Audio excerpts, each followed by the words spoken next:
नमस्कार स्टूडेंट। आज हम पढ़ने वाले हैं क्लास 10th का लेसन नंबर 6 जीव प्रक्रम। देखिए जीव प्रक्रम क्या होता है। इसके अंदर जीवों के अंदर होने वाले जो भी अपने तंत्र हैं, सिस्टम हैं, उन सब के बारे में पढ़ते हैं। जीवों के शरीर में जो भी अभिक्रियाएं होती हैं उन सबको इस लेसन में हम पढ़ने वाले हैं। तो स्टार्ट करते हैं। हम जीव का मतलब सजीव पदार्थों का, है ना, और अजीव का मतलब निर्जीव पदार्थ। ओके, और जीव का मतलब क्या होता है, सजीव पदार्थ। तो में कैसे अंतर स्पष्ट करते हैं, यानी इन दोनों में अंतर किस प्रकार से स्पष्ट करते हैं। यदि हम कुत्ते को दौड़ते हुए देखते हैं या गाय को जुगाली करते हुए, गाय जुगाली करती है, जुगाली करने का मतलब जानते हो, वो अपने किए हुए भोजन को पेट में से यानी आमाशय से वापस मुख में लाती हैं, फिर दोबारा चबा करके वापस से आमाशय में ले जाती हैं, जिसको कहते हैं जुगाली करना। अथवा गली में एक इंसान को जोर से चीखते हुए देखते हैं तो हम समझते हैं कि ये सजीव है। यदि कुत्ता, गाय या इंसान सो रहे हैं तो क्या तब भी यह यही सोचेंगे कि ये सजीव है। लेकिन हम यह कैसे जानेंगे। हम उन्हें सांस लेते देखते हैं और जान लेते हैं कि वे सजीव हैं, ठीक है ना, क्योंकि ये सब सांस लेते हुए हमारे को दिखाई देंगे तो हम क्या कर लेंगे, जान लेंगे कि भाई ये सजीव है। अब पौधों के बारे में कैसे जानेंगे कि ये सजीव है, क्योंकि पौधे सांस लेते हैं, वो हमें दिखाई नहीं देता है, ठीक है ना। तो इसमें से कुछ कहेंगे कि वे हरे दिखते हैं, लेकिन उन पौधों के बारे में क्या कहेंगे जिनकी पत्तियां हरी नहीं होकर अन्य रंग की होती हैं। वे समय के साथ वृद्धि करते हैं, अतः हम कह सकते हैं कि वे सजीव हैं, है ना। तो जो वृद्धि करते हैं वो भी क्या होंगे, सजीव होंगे, ठीक है ना। दूसरे शब्दों में हम सजीव के सामान्य प्रमाण के तौर पे कुछ गतियों पर विचार करते हैं। ये वृद्धि संबंधी या अन्य गतियां हो सकती हैं, लेकिन वह पौधा भी सजीव है जिसमें वृद्धि परिलक्षित नहीं होती है। कुछ जंतु सांस तो लेते हैं परंतु जिनमें गति स्पष्ट रूप से नहीं दिखाई देती है, वे भी क्या होते हैं, सजीव हैं। अतः दिखाई देने वाली गति जीवन के परिभाषित लक्षण के लिए पर्याप्त नहीं है, यानी कि गति दिखाई देने वाली हो ये जरूरी नहीं, ठीक है ना। बिना दिखाई देने वाली भी गति भी हो सकती है, ठीक है ना। अति सूक्ष्म स्केल पर होने वाली गतियां आंखों से दिखाई नहीं देती। उदाहरण के लिए अणुओं की गतियां, ठीक है ना। तो ये अति सूक्ष्म दिखाई नहीं देती है, ठीक है ना, क्योंकि अति सूक्ष्म लेवल पे होती है ये, ठीक है ना। कौन सी गतियां, अणुओं की गतियां। ओके, और क्योंकि अणुओं की गतियां किसमें होगी, अणु के अंदर होगी, ठीक है ना। अणु परमाणु जो होते हैं उनके अंदर गतियां होती हैं। जैसे कि अणु किससे मिलकर बना होगा, परमाणु से, और परमाणु में क्या होते हैं, प्रोटॉन, इलेक्ट्रॉन, न्यूट्रॉन, है ना। तो वो जो इलेक्ट्रॉन होते हैं वो गति करते रहते हैं और वो गति में इसे दिखाई नहीं देती है, ठीक है ना। तो क्या ये अदृश्य आणविक गति जीवन के लिए आवश्यक है, बिल्कुल, यस सर, ये बिल्कुल आवश्यक है, ठीक है ना। यदि हम यह प्रश्न किसी व्यवसायी जीव विज्ञानी से करें तो इसका उत्तर सकारात्मक होगा। वास्तव में विषाणु के अंदर आणविक गति नहीं होती है, ठीक है ना, क्योंकि विषाणु के अंदर आणविक गति नहीं होती है, ठीक है ना। और इसी कारण से हम विषाणु को क्या मानते हैं, न तो सजीव मानते हैं और न ही निर्जीव मानते हैं, यानी कि ये दोनों के बीच की क्या है, योजक कड़ी है, ठीक है ना। इसी कारण ये विवाद का बना हुआ है कि वास्तव में ये सजीव है या नहीं, ठीक है ना। क्योंकि विषाणु क्या करता है, जब तक ये शरीर के बाहर होता है ना तब तक ये निर्जीव होता है, और जब ये किसी शरीर के अंदर पहुंच जाता है तो एक सजीव की जैसे ही कार्य करने लग जाता है। इसीलिए इसको न तो सजीव मानते हैं और न ही निर्जीव मानते हैं, बीच की योजक कड़ी मानते हैं, दोनों के बीच की योजक कड़ी। जीवन के लिए आणविक गतियां क्यों आवश्यक है, यानी अणु के अंदर जो होने वाली गतियां हैं, जैसे भी आपको बताई, ठीक है ना, इलेक्ट्रॉन की गति, ठीक है ना। तो पूर्व कक्षाओं में हम देख चुके हैं कि सजीव की संरचना संगठित होती है। उनमें उत्तक हो सकते हैं, उत्तकों में कोशिकाएं होती हैं, कोशिकाओं में छोटे घटक होते हैं, यानी कि एकदम जो स्ट्रक्चर होगी जीवों की वो एकदम कैसी होगी, फिट होगी, मतलब फिक्स होगी। जैसे कि उत्तक हो सकते हैं, उत्तकों में कोशिकाएं होती हैं, ठीक है ना, यानी कोशिकाओं को जो समूह होता है उसी को तो उत्तक कहते हैं, ठीक है ना। और कोशिकाओं में छोटे घटक हो सकते हैं। सजीव की यह संगठित एवं सुव्यवस्थित रचना समय के साथ साथ पर्यावरण के प्रभाव के कारण विघटित होने लगती है। यदि यह व्यवस्था टूटती है तो जीव और अधिक समय तक जीवित नहीं रह पाएगा। अतः जीवों के शरीर को मरम्मत एवं अनुरक्षण की आवश्यकता होती है, ठीक है ना, क्योंकि ये सभी संरचनाएं अणुओं से बनी होती हैं, यानी कि सभी जीव किससे बने होते हैं, अणुओं से बने होते हैं, ठीक है ना। अतः उन्हें अणुओं को लगातार गतिशील बनाए रखना चाहिए। सजीवों में अनुरक्षण प्रक्रम कौन से हैं, आइए खोजते हैं। अनुरक्षण प्रक्रम जो हमारे को मतलब जीवन को बनाए रखने के लिए आवश्यक होते हैं, उनको कहते हैं अनुरक्षण प्रक्रम, ठीक है ना। तो वो कौन से हैं, देखते हैं। जीव प्रक्रम क्या है, ठीक है ना। तो जीवों का अनुरक्षण कार्य निरंतर होना चाहिए।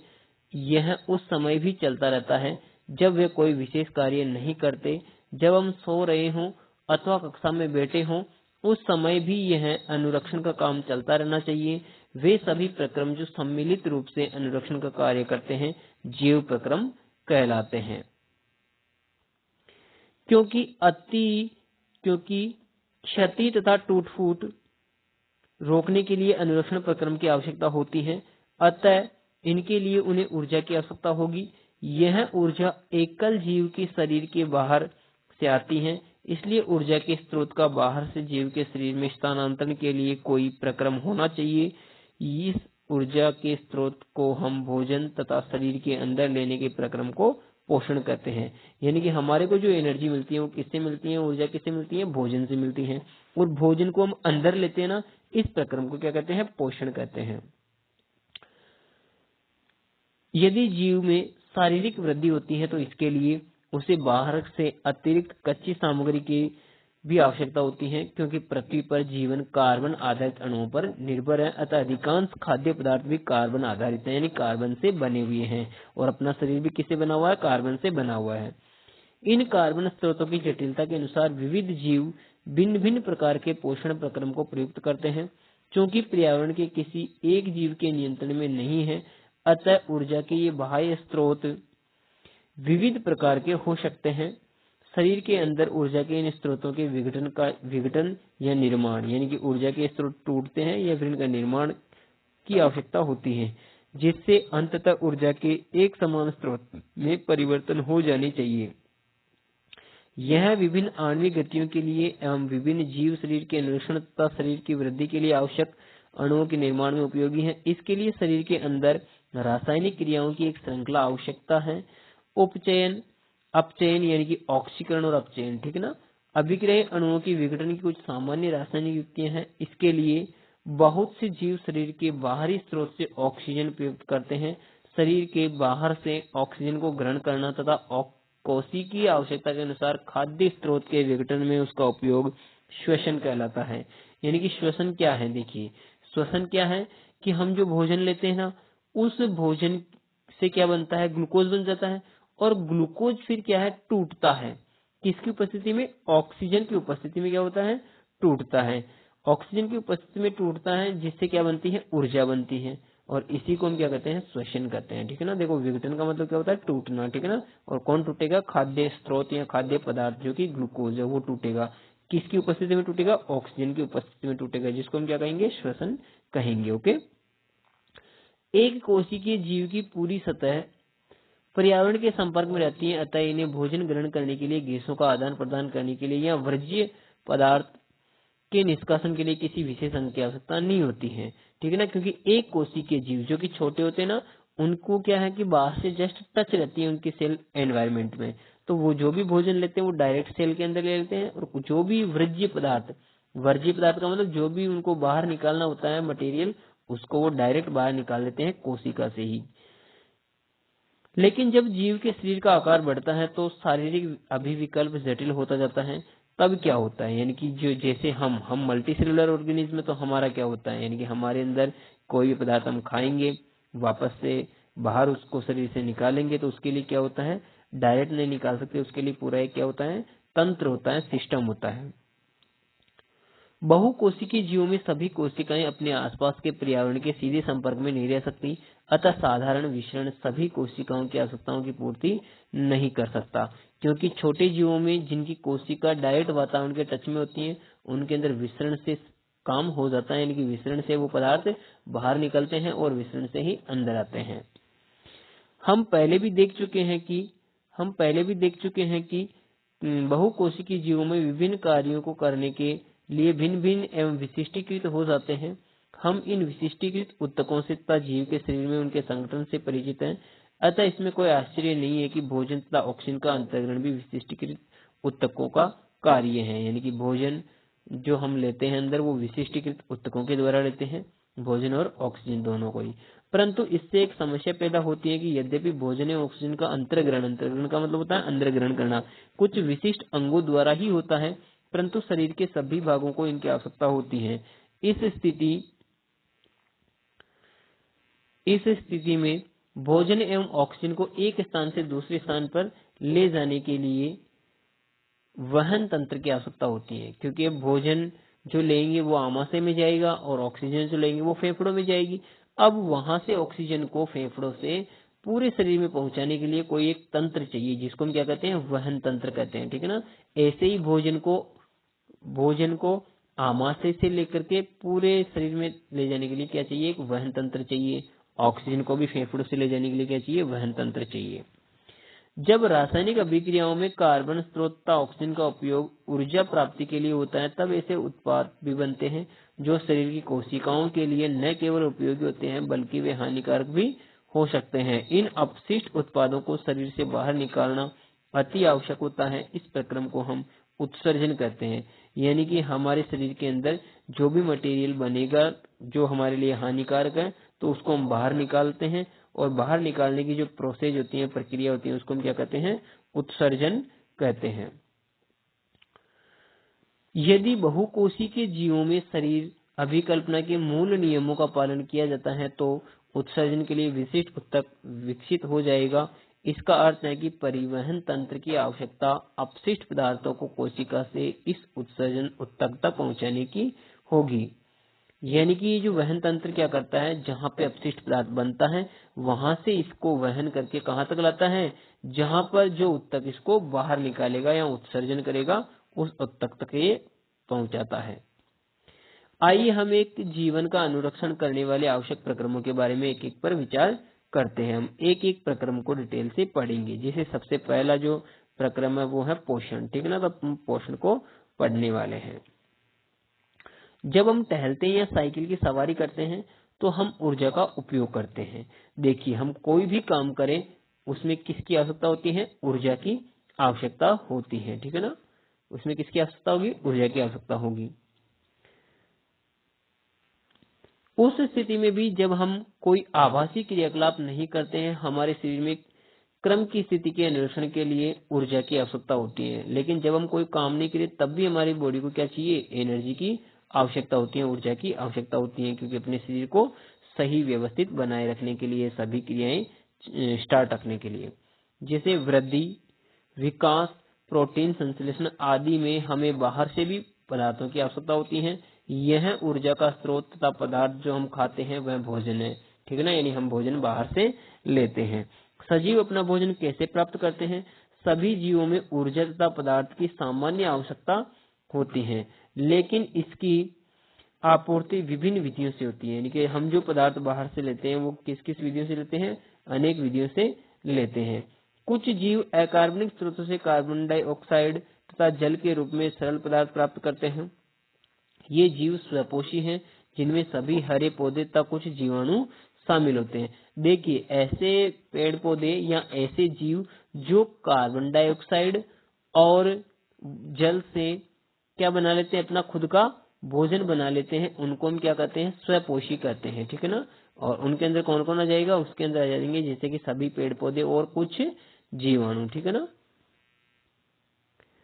अन्य जीव जटिल पदार्थों का उपयोग करते हैं। इन जटिल पदार्थों को सरल पदार्थों में खंडित करना अनिवार्य है ना। और दूसरे जो जीव होते हैं वो क्या करते हैं, जटिल पदार्थों को ग्रहण करते हैं, यानी कि बड़े पदार्थों को ग्रहण करते हैं, उनको तोड़ना यानी खंडित करना अनिवार्य है, ताकि ये जीव के क्षमारक्षण तथा वृद्धि में प्रयुक्त हो सके। क्योंकि बड़े पदार्थ प्रयुक्त नहीं हो सकते हैं जीवों को मतलब बनाए रखने में या उनको उनकी बॉडी को बनाए रखने में, तो इसलिए उनको तोड़ना जरूरी है।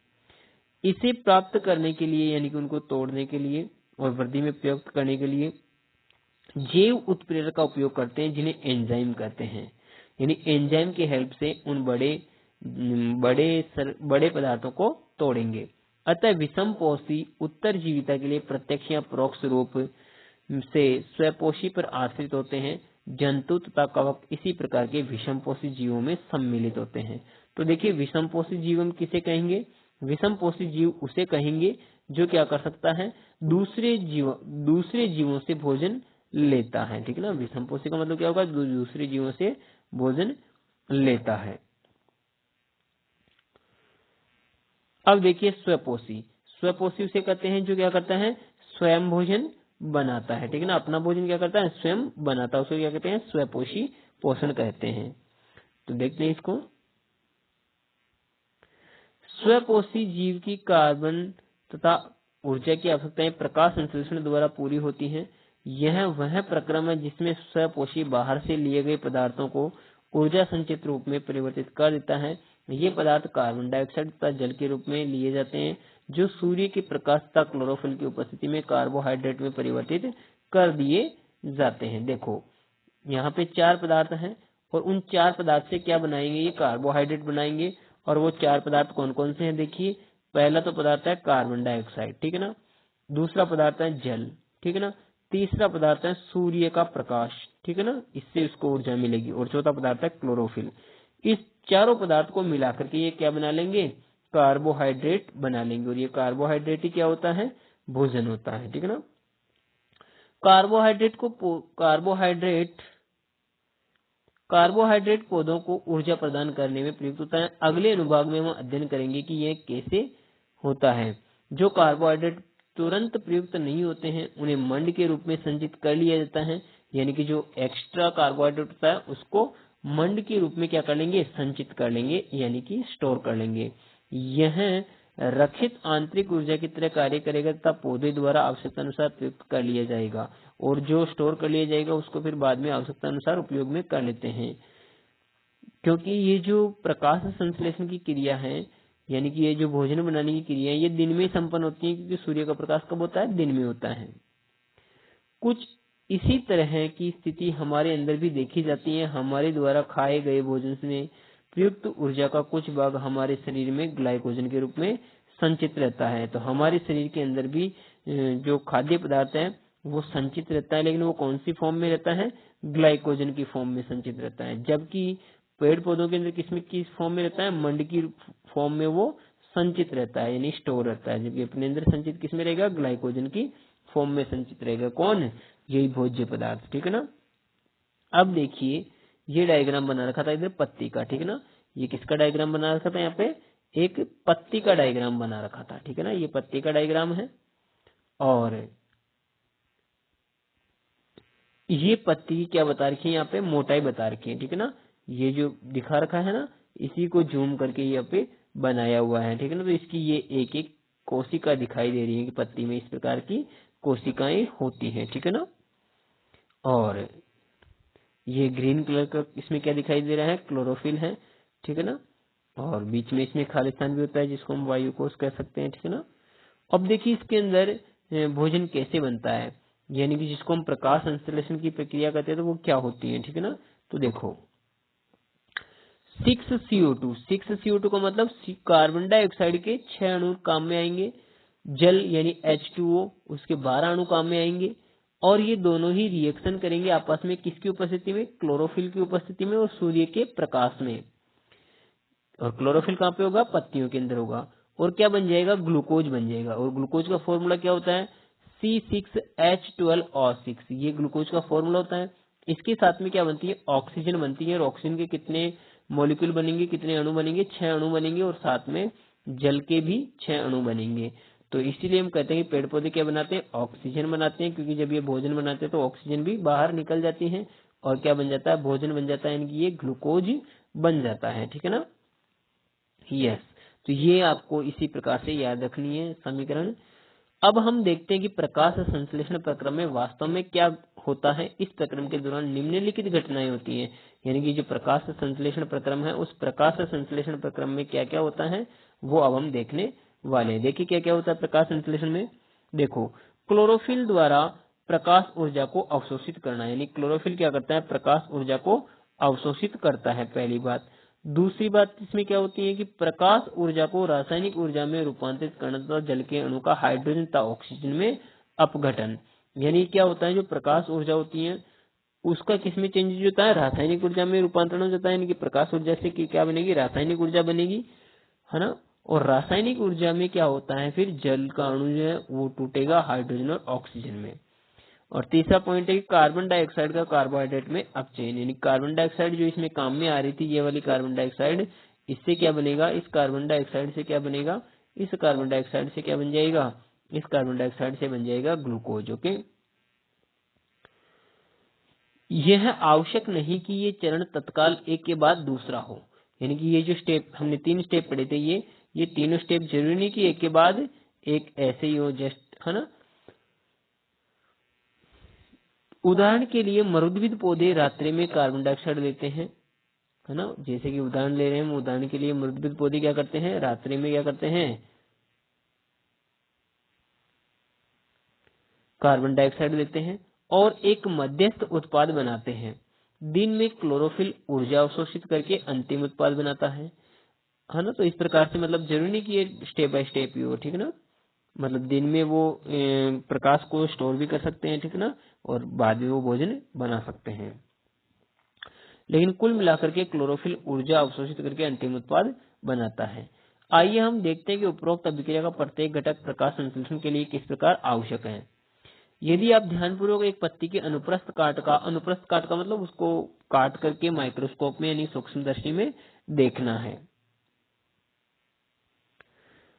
तो आप नोट करेंगे कि कुछ कोशिकाओं में हरे रंग के बिंदु दिखाई देते हैं। ये हरे रंग के बिंदु ही क्या कहते हैं, इन्हीं को क्या कहते हैं, हम क्लोरोप्लास्ट कहते हैं, ठीक है ना। और इनमें क्या होता है, क्लोरोफिल होता है, ठीक है।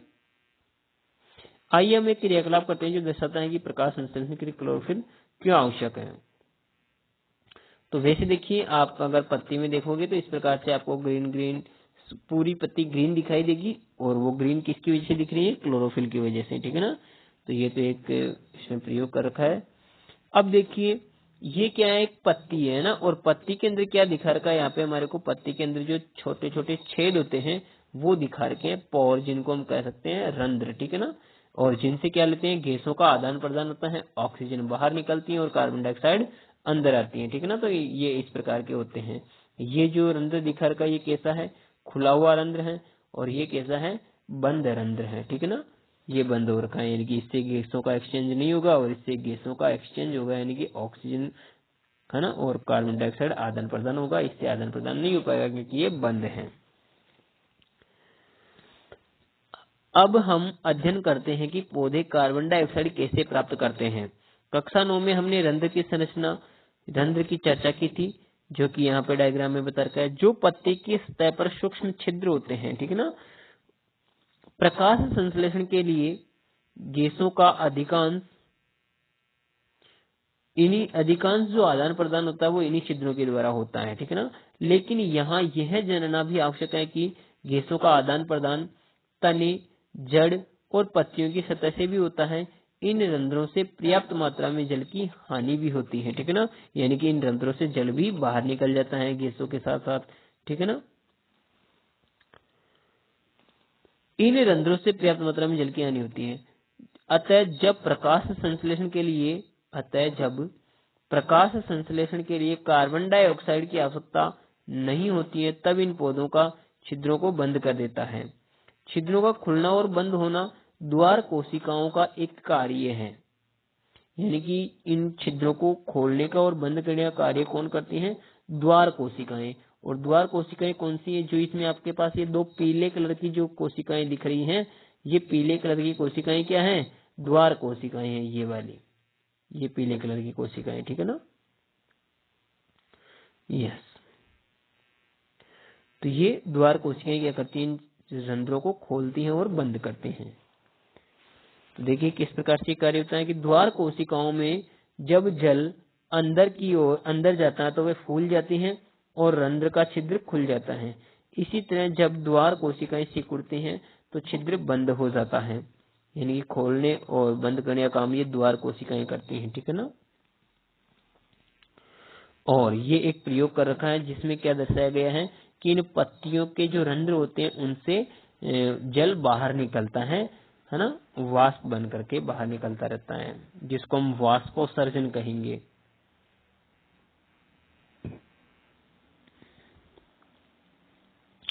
उपरोक्त दो क्रियाकलापों के आधार पर क्या हम ऐसा प्रयोग कर सकते हैं जिससे प्रदर्शित हो सके कि प्रकाश संश्लेषण के लिए सूर्य के प्रकाश की आवश्यकता होती है। तो हम देखो अब एक प्रयोग कर रहे हैं जिसमें क्या दिखाएंगे कि भाई प्रकाश संश्लेषण के लिए सूर्य के प्रकाश की आवश्यकता होती है या नहीं होती है, ठीक है ना। अब तक हम चर्चा कर चुके हैं कि स्वयंपोषी अपनी ऊर्जा आवश्यकता की पूर्ति कैसे करते हैं, क्योंकि जो स्वयंपोषी होते हैं ना वो इन चार चीजों से अपना भोजन बनाते हैं। कौन कौन सी चार चीजों से?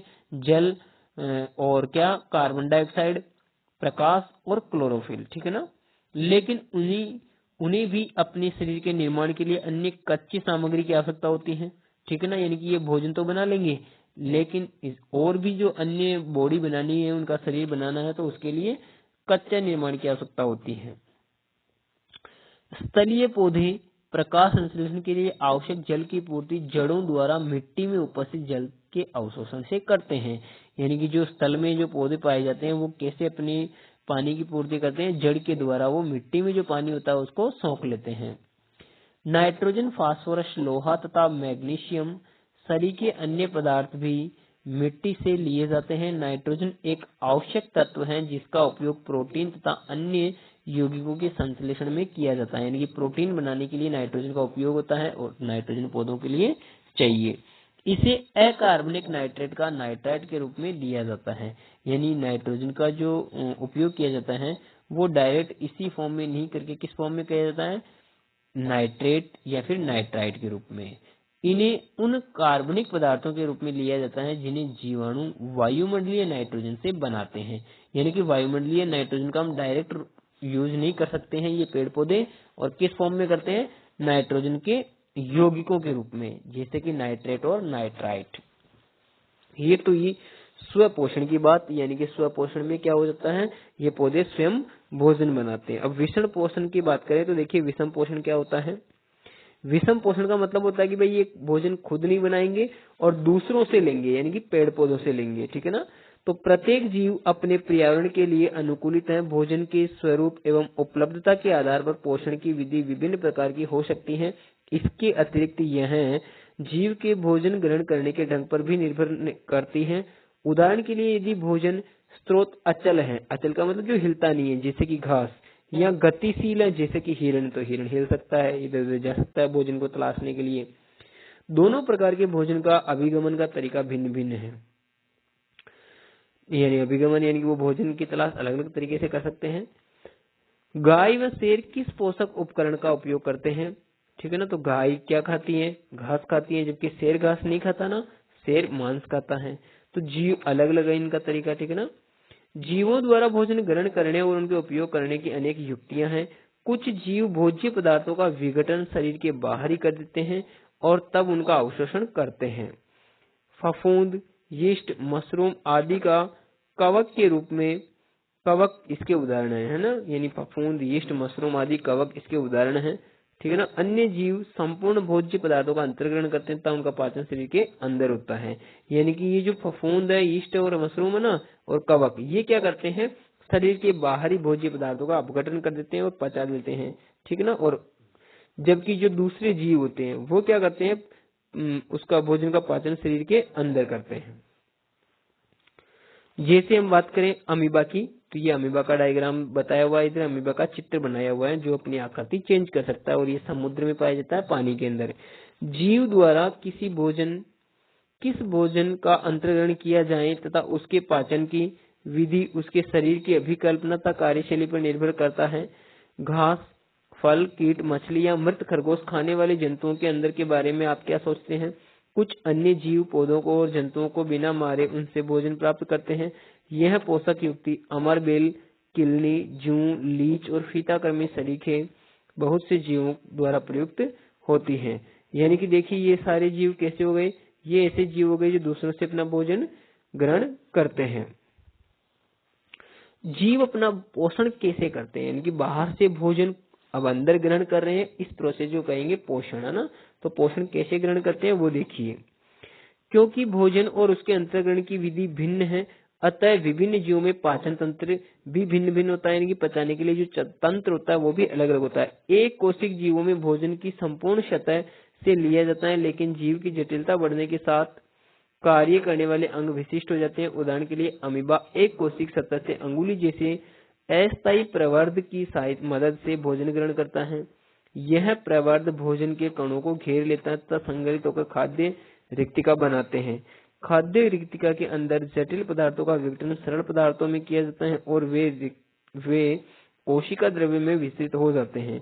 बचा हुआ अपच पदार्थ कोशिका की सतह से गति करता है तथा शरीर से बाहर निष्कासित हो जाता है। ऐसे होता है किसके अंदर? अमीबा के अंदर। यानी ये अमीबा का दिखा रखा है, देखो चित्र। अमीबा के अंदर क्या होगा कि ये जो कोई खाद्य कण है, देखिए यहाँ पे ये जो लाल कलर का ये क्या है? खाद्य कण है ना, और ये इसके पास में आया। अब ये इस खाद्य कण को किस प्रकार से अंदर ले लेगा और ये बीच में चला जाएगा, पच जाएगा, और पचने के बाद में जो कुछ बचेगा उसको ये यहीं से वापस इसी प्रोसेस से बाहर भी निकाल देंगे। ठीक है ना। तो ऐसे होता है अमीबा के अंदर और एक कोशिकीय जीवों में पोषण। पैरामीशियम जो भी एक कोशिकीय जीव है, इसकी कोशिका का एक निश्चित आकार तथा भोजन एक विशिष्ट स्थान से ही ग्रहण करता है। भोजन एक स्थान तक पक्षमाद की गति द्वारा पहुंचता है जो कोशिकीय पूरी सतह को ढके होते हैं। यानी इस प्रकार से अमीबा के अंदर भी पोषण होता है और पैरामीशियम के अंदर भी पोषण होता है। ये दोनों एक कोशिकीय जीव है, तो इनमें सरल प्रकार से पोषण होता है। इनके अंदर कोई ऐसा पाचन तंत्र नहीं होता है। ठीक है ना। अब पढ़ेंगे हम नेक्स्ट कल की क्लास में मनुष्य के अंदर कैसे पोषण होता है। ठीक है ना। तो आज इतना ही काफी। Thank you.